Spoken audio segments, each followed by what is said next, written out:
Bonjour mes chers élèves. Aujourd'hui, je vais vous présenter un cours de mécanique destiné aux élèves de la troisième année du collège. Le cours porte le nom « Équilibre d'un corps soumis à l'action de deux forces ». On va commencer par une activité expérimentale. Vous avez deux documents. Le premier document, on observe un oiseau en équilibre sur un tronc d'arbre. Ainsi que pour le document 2, on observe un homme sur une corde en équilibre. Et donc, dans les deux cas, vous avez deux corps soumis à deux forces en équilibre. Pour le premier cas, l'oiseau est soumis à deux forces. C'est la force exercée par le tronc sur l'oiseau, ainsi que la force exercée par la terre sur l'oiseau. Même chose pour le deuxième document. Vous avez la force exercée par la corde sur l'être humain, ainsi que la force exercée par la terre, ou bien la force de gravité sur l'être humain.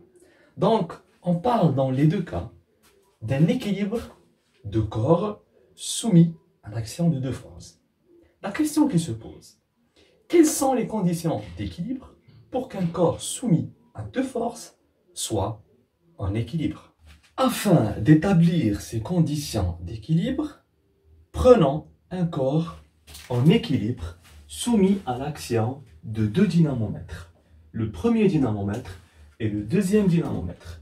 Puisque la masse du corps est négligeable, c'est-à-dire faible, le corps sera soumis seulement à deux forces. La force exercée par le premier dynamomètre appelé F1, ainsi que la force exercée par le deuxième dynamomètre appelé F2.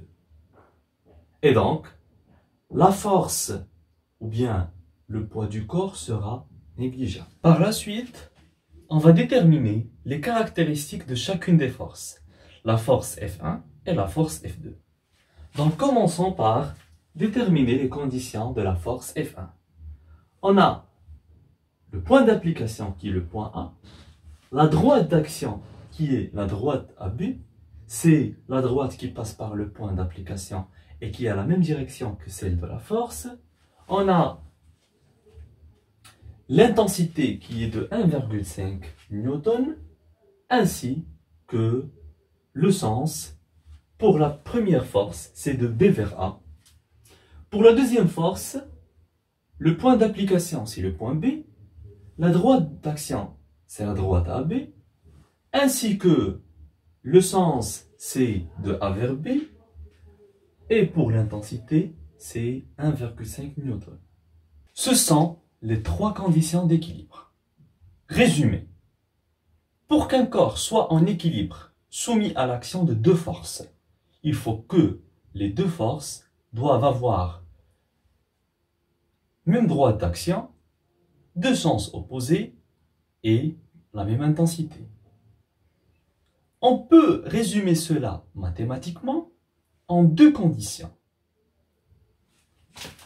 La même droite d'action ainsi que la somme vectorielle des deux forces, F1 vecteur plus F2 vecteur, est égale au vecteur nul.